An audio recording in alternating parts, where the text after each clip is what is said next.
Hola, hola.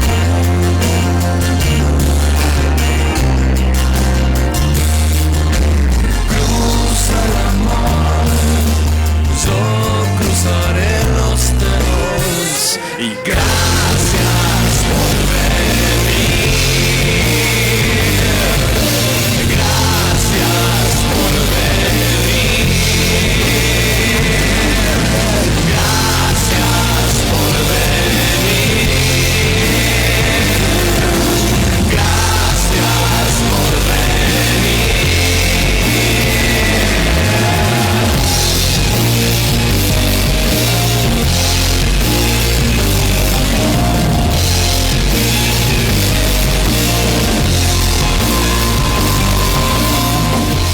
Muy bien, y continuamos en la mañana aquí de este jueves 12 de marzo. No sé si me escuchás vos ahí. ¿Te escuchás? Perfecto, ¿Te perfecto. escuchás? Bueno, momento como todos los jueves de darle un espacio al río.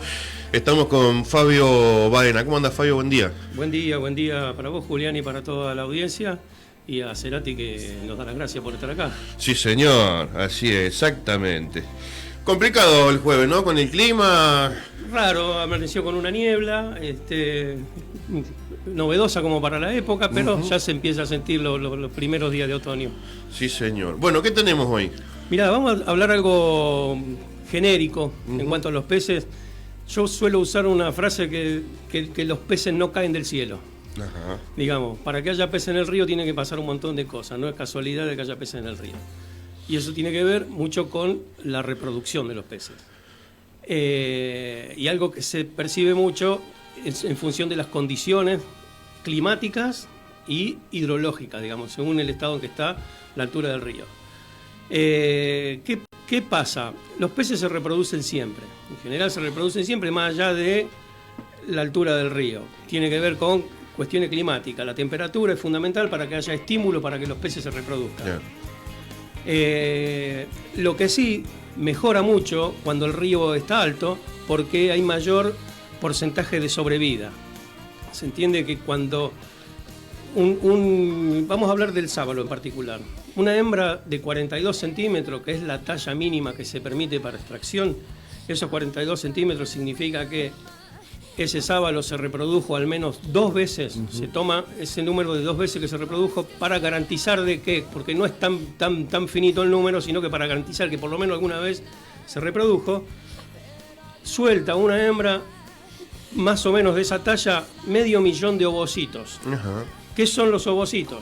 Es el estadio previo al huevo, digamos. Todavía ese ovocito no fue fecundado por los machos. ¿Por qué te cuento esto? Porque a veces de ese 500.000 de ovocitos no todos fueron fecundados, ¿no? Cuando también en ese volumen de huevitos hay cuestiones de que cuando el río está muy bajo, muchos de esos huevitos no llegan a donde tienen que llegar y se mueren en el camino. Por eso, en condiciones de bajante, la reproducción no es exitosa. Si bien se reproducen, el éxito es muy bajo. Con un río bajo, sobre, no sé, 1.000.000 de huevitos probablemente lleguen adultos 500 sábalos, y con un río alto sobre 1.000.000 de huevitos probablemente lleguen adultos 500.000 de sábalos. ¿Se entiende el caso? Sí, sí. ¿Por qué se dice que el sábalo es el principal eslabón de la cadena trófica? Es un eslogan que se usa frecuentemente. Eso está asociado, no necesariamente porque los grandes predadores, el surubí, el dorado, se alimentan del sábalo, sino porque en esa cadena de crecimiento del sábalo se alimentan un montón de pececitos más chiquitos, inclusive hasta las mojarras se alimentan de sus huevitos. El sábalo sostiene la energía del río poniendo su carne, vamos a decir, a disponibilidad de una gran cantidad de especies del río.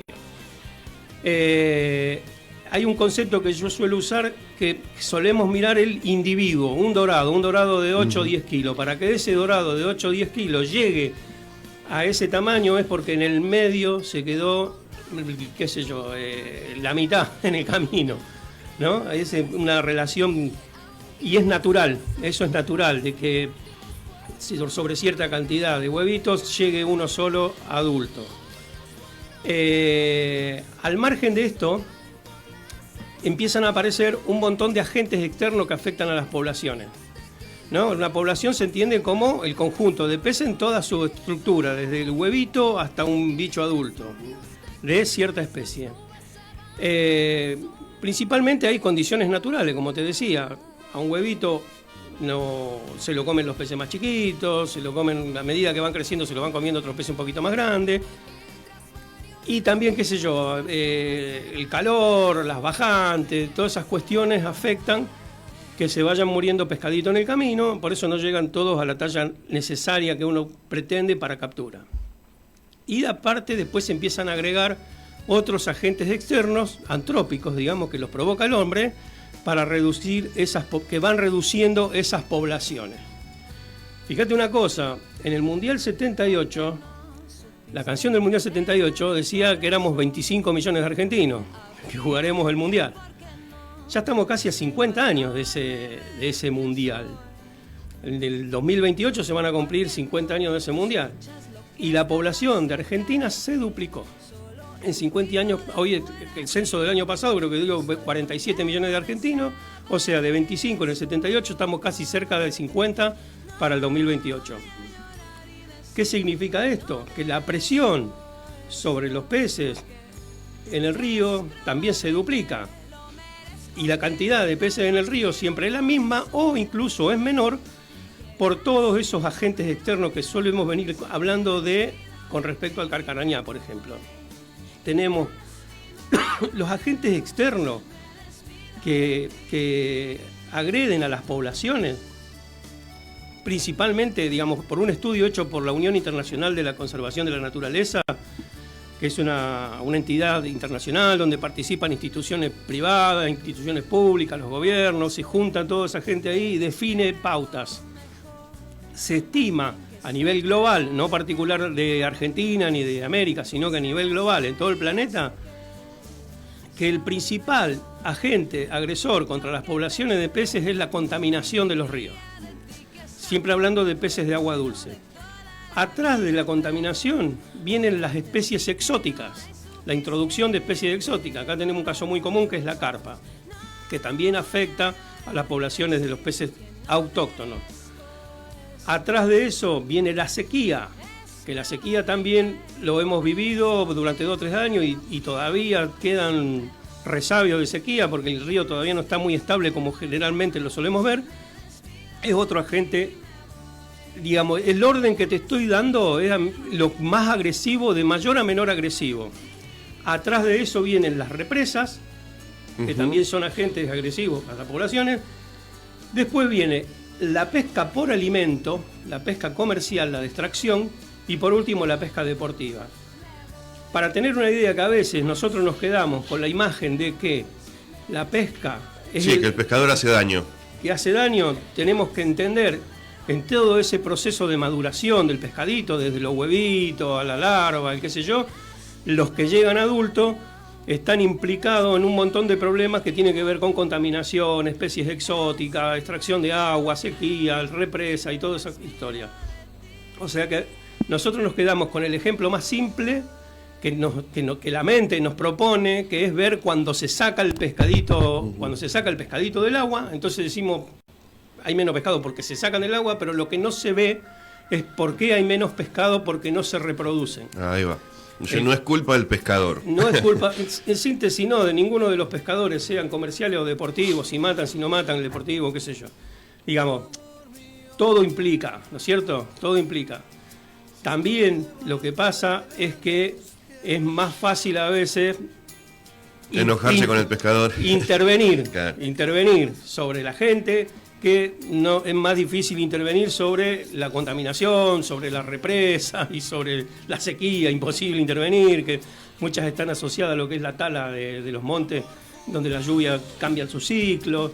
Bueno, tiene que ver con todo eso. A todas esas cuestiones que yo te digo, contaminación, exótica, represa, qué sé yo qué, se lo generaliza como la pérdida del hábitat. Digamos, lo que está pasando es que los peces pierden el lugar donde vivir en sus mejores condiciones. Un río contaminado es un lugar donde no lo pueden habitar. Nosotros hemos visto mortandad de peces en el carcarañá, pero en el carcarañá probablemente haya muchísimas especies que ni siquiera entran porque ya perciben que hay un contaminante en el agua. ¿Se entiende lo que es la pérdida del hábitat?